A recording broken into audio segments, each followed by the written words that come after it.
Now we're going to do the chain stitch.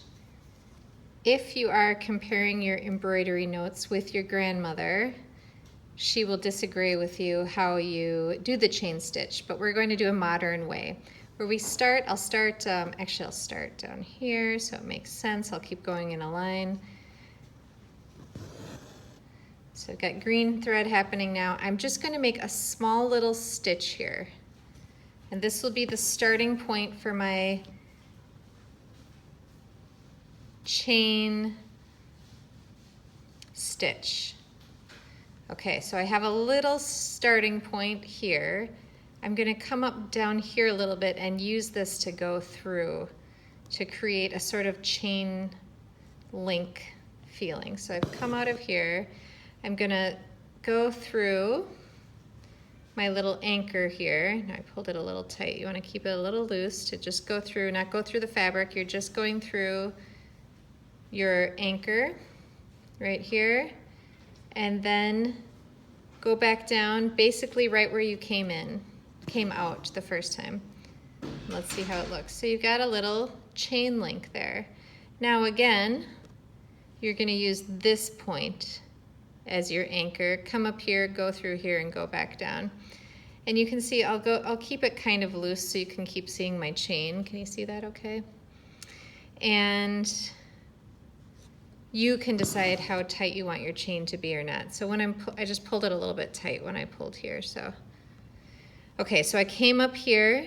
I'm going to go through both of these, not through the fabric, but just through the stitch there, that chain part, that link there, and then back down here.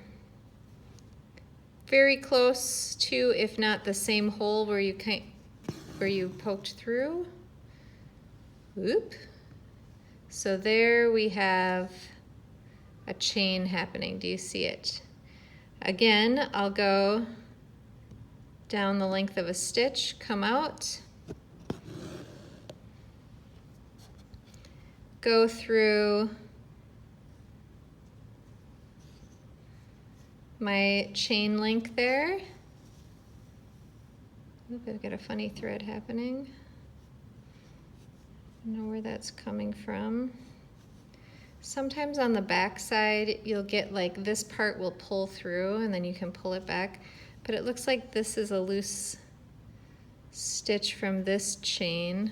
I don't really know. I can try and pull this and see if it tightens it, or pull it on this side. Maybe I just have to cut that off later, see if it will work in there. Okay, so then I go back down right in the same hole that I came out of. Oh, it kind of cleaned itself up. So we've got 3 links of the chain now. 1, 2, 3.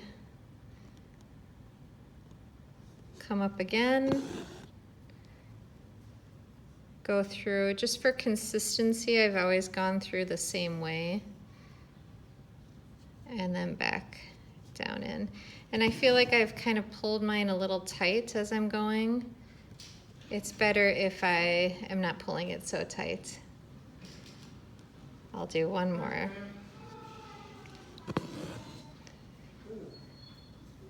I'm pulling it right through again.